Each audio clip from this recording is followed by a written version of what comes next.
Welcome to Bedtime Haunting, the podcast where the past isn't silent and forgotten places speak again. Each week, we uncover the real histories behind the world's most mysterious places, stories of silence, memory, and endurance. I'd love to hear from you. Tell me where you're tuning in from. Share your ideas for future episodes in the comments, or leave a rating wherever you listen. This is Season 1, The Asylums of History.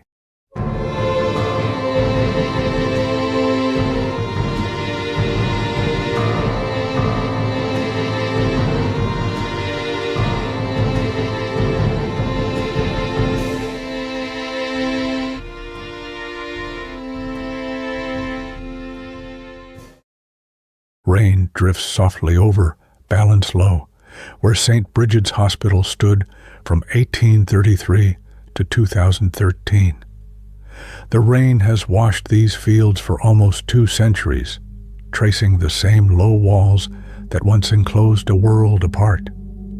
Within those walls, Ireland began to learn what it meant to treat the mind rather than punish it. In the autumn of 1833, carts rattled through the market town, carrying timber, bricks, and a handful of patients from parishes across Connaught. The Connaught District Lunatic Asylum had opened its doors. It was designed by William Murray of Dublin, a geometry of restraint and reassurance. Wings drawn out from a central block, courtyards squared like folded hands. From the road, it looked calm, even noble. Stone walls, high sash windows, a bell tower that marked each hour. Inside, the plan promised something radical for its time: order as medicine, routine as refuge. The asylum was born from legislation, the Lunacy Ireland Act of 1821, which imagined care where there had been only confinement. Before this, the troubled and the broken were kept in workhouses or jail cells, or behind locked doors at home. The new law required counties to build places that were sanitary, supervised, and humane. Reformers abroad had lit the way, Pinel cutting the chains at the Salpêtrière, the Quaker founders of the York Retreat insisting that compassion could be clinical. Ireland wanted to adapt that light. It did not always manage it, but the intention mattered. The first superintendent, Dr. John Nugent, believed in the doctrine of moral treatment: calm surroundings, steady work, religious instruction, rest.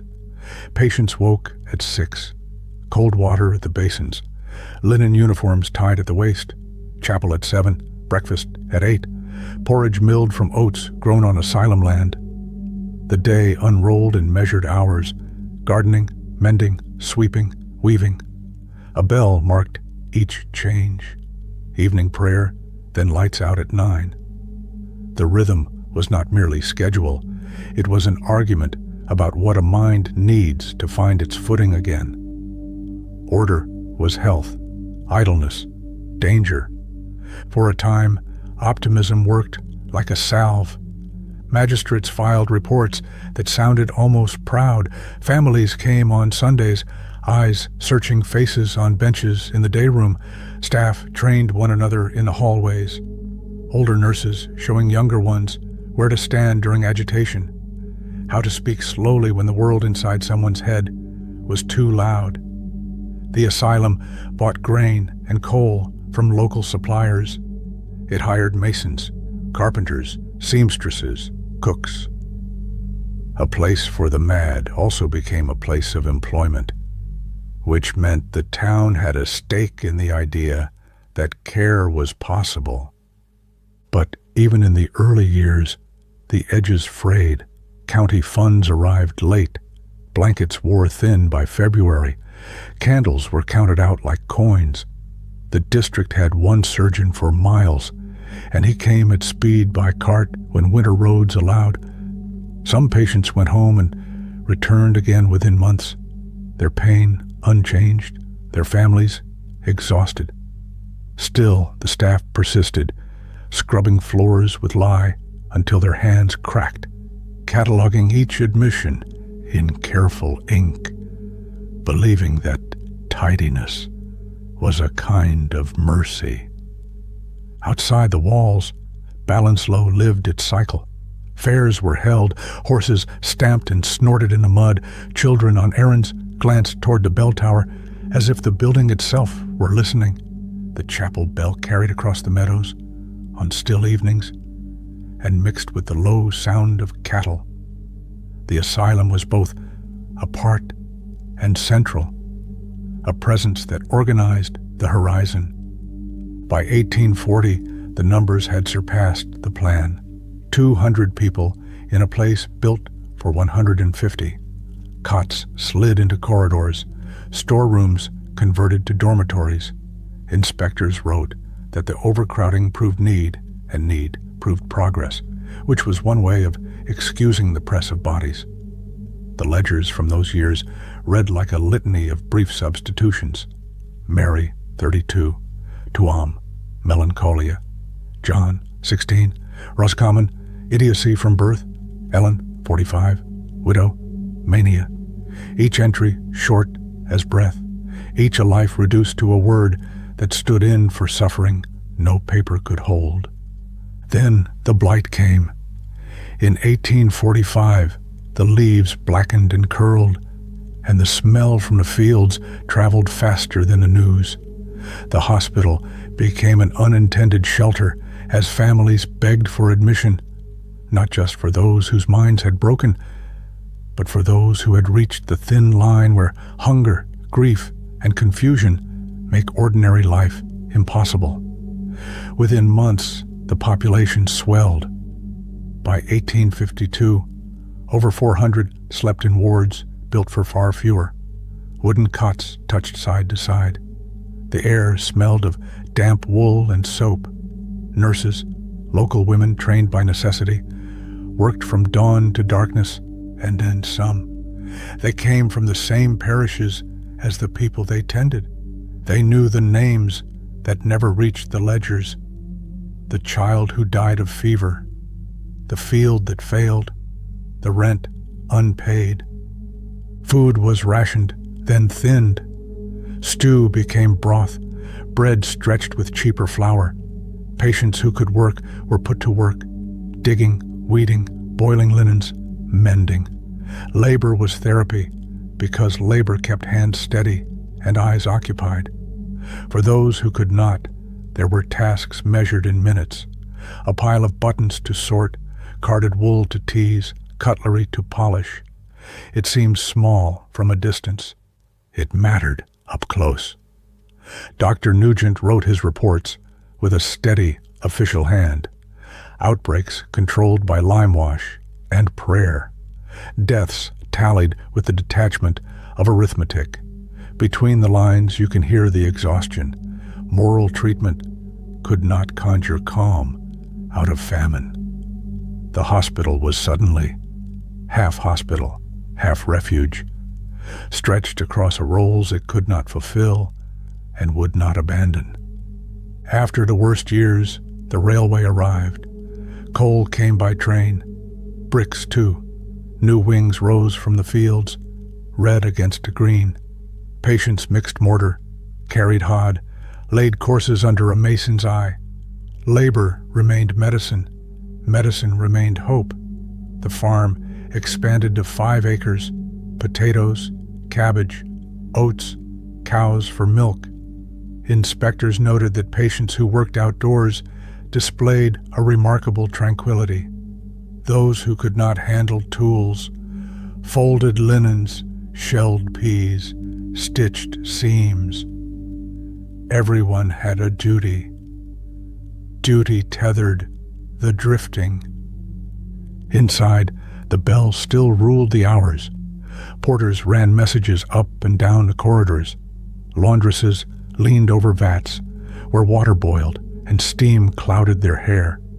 The chapel bell called at 8 and at noon and at 6. Even those who did not attend felt its order pass through the air. Wellness in those halls was often measured as the ability to fit the pattern. Freedom, later, would be measured as the ability to leave it. By the 1870s, the asylum at Ballinasloe was among the largest in Ireland, serving not only Galway, but most of Connaught. Newspaper descriptions used the language of industry, a model of care, an efficient institution. The town's private language was different. People said they could hear pacing in the courtyards at night if the wind turned from the fields, said that time slowed inside those walls, said that the faces at the window watched the weather like it might pick a lock. The staff who stayed for years became the memory of the place. A nurse in a surviving letter wrote, "It is hard work, but there are days a smile returns and you think, perhaps it matters." A porter left a note in the margin of an inventory. "The people are gentle when you listen." Such sentences do not appear in official ledgers. Still, they belong to the record. By 1900, overcrowding had reached its peak.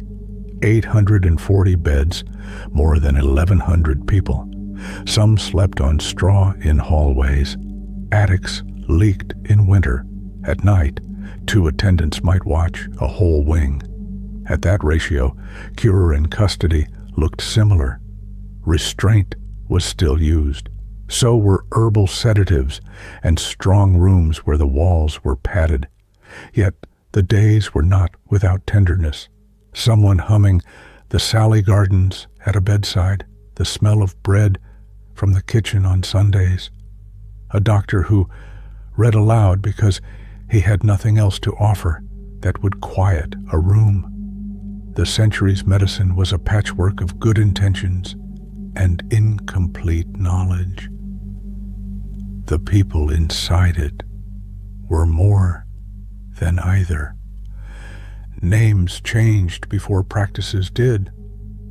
In the early 20th century, the Ballinasloe District Asylum became St Brigid's Hospital, after the local saint, whose holy well has been visited for centuries. The rebranding signaled progress, and progress arrived slowly. Electricity came, plumbing improved. The wards were repainted green and cream, colors meant to calm. The chapel's woodwork was polished into a glow by decades of hands. The 1940s brought electroconvulsive therapy, ECT, a treatment that would gather controversy and relief in equal measure. It was administered in a former storeroom, iron beds, a doctor, and 2 attendants present. Some who were lost in depression seemed to find their way back to the surface after a course. Many left bewildered, with the past blurred around the edges. For the staff, it felt like modern medicine had finally entered the building. For the people undergoing it, it was another threshold to cross, with eyes shut, hoping the other side would be gentler. Sedatives and early antipsychotic drugs followed. Straitjackets were used less, strong rooms less often. The language of the reports shifted, and that shift mattered, from custodial to clinical, from containment to treatment. Still, the population barely dropped. The institution was a self-contained village by then. Work, worship, birthdays marked with sponge cake from the kitchen. Nurses married porters. Their children learned to ride bicycles on the drive. In 1945, the Mental Treatment Act allowed voluntary admissions and reframed the old asylums as hospitals. A humane step, a complicated one. Numbers rose before they finally fell. By the 1960s, St Brigid still held nearly 1,000 people. Radios replaced hymn singing. Tea breaks became a recognized part of the day. Younger nurses trained under national standards and returned with new ideas. That conversation could be care. That art could be therapy. That time in the garden might not only be work, but choice. Choice remained the word that lagged. The place had been built to contain and soothe. It was being asked to heal and release. Those aims are cousins, not twins. Progress arrived in pockets. A ward introduced a small garden where patients could choose what to plant. Peonies appeared beside potatoes, a decision as beautiful as it was subversive. Two colors beside one another that said, in their small way, "I prefer this." The 1970s brought the camera. Documentaries and investigative reports exposed overcrowding and practices that had outlasted their time. The state's policy shifted toward deinstitutionalization, toward treatment in the community.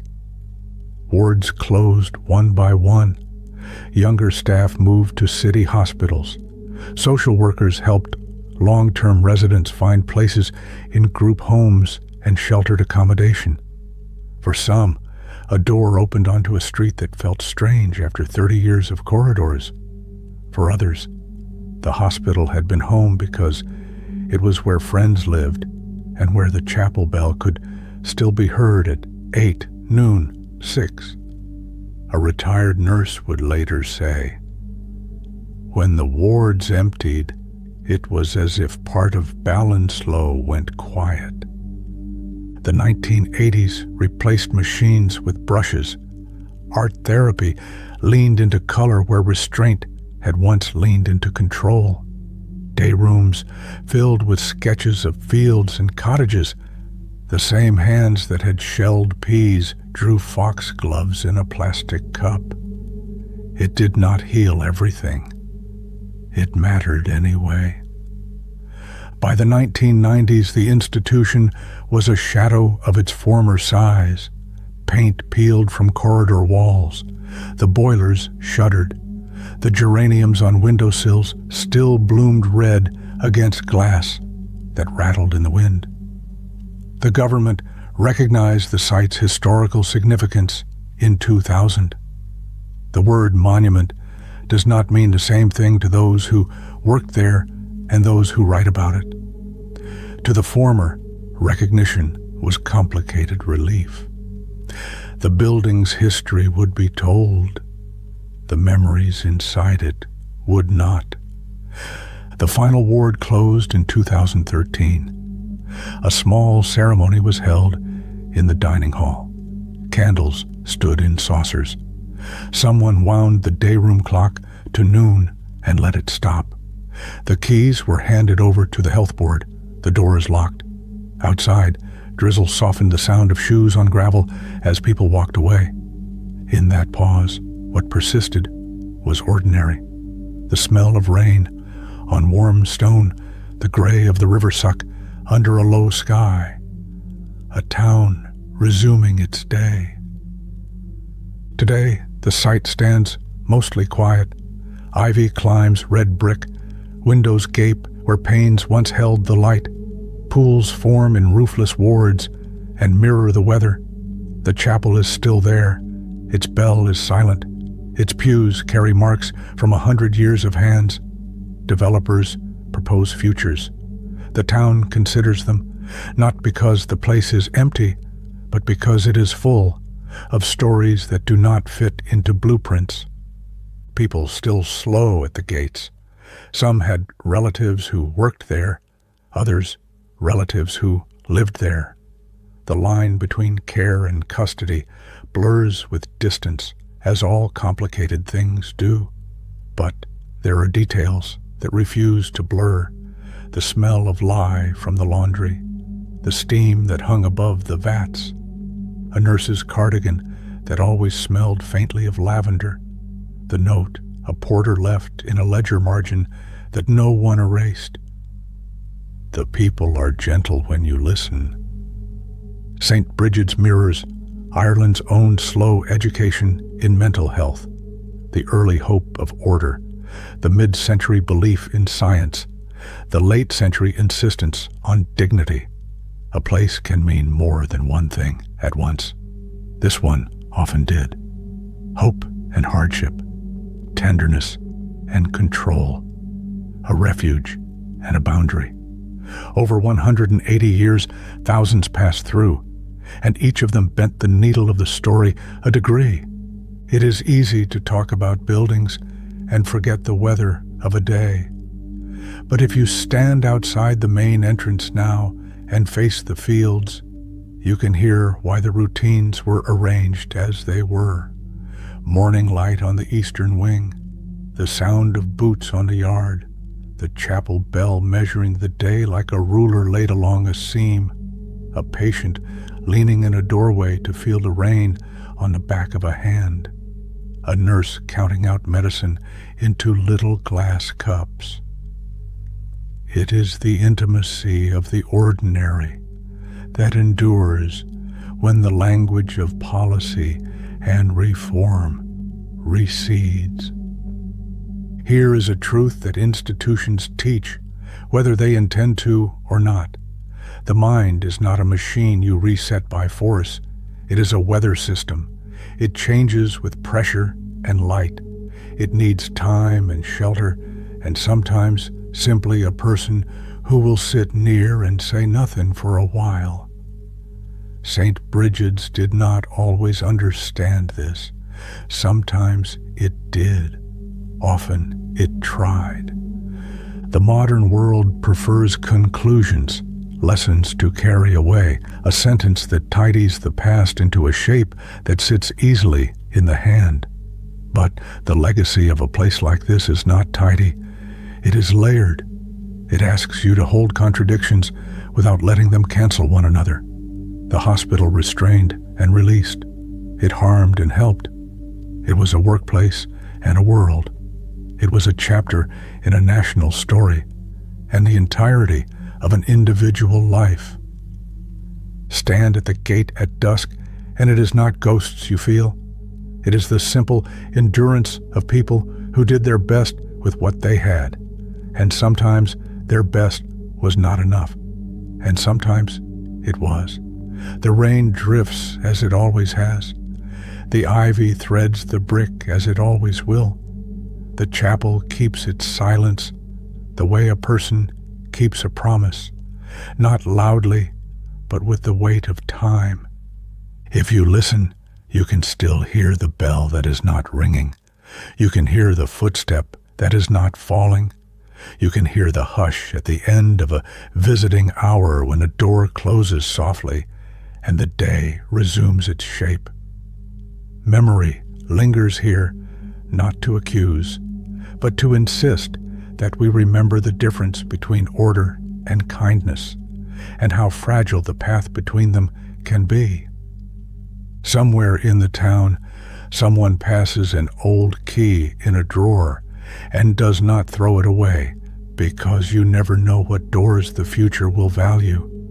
Somewhere, a former patient grows peonies in a rented garden and finds, years later, that the flowers open on the same week each June. Somewhere, a nurse who learned to listen carries that habit into every conversation, and the world is better by increments no ledger will measure. The building may find a new life, a museum, a housing estate, a place where archives breathe. Whatever it becomes, the story it carries will not be erased by fresh paint. The walls remember the weight of hands, the floors remember the pattern of feet. The air remembers the sound of linen shaken out and the Sunday smell of bread. These are the ordinary sacraments of a place that was asked to do too much for too long and did what it could. When people speak of St. Brigid's now, voices lower without meaning to, as though loudness might unsettle what has been set carefully in place. But memory needs no waking. It lingers in a slow rain across Ballinasloe, in the ivy's patient climb, in the chapel's held breath. The story of St. Brigid's is not a tale of ghosts. It is a testament to endurance, the endurance of those who built, worked, and lived there, and of a community still learning how to remember with kindness. Subscribe to Bedtime Haunting on Spotify, Apple Podcasts, or YouTube for new episodes every week.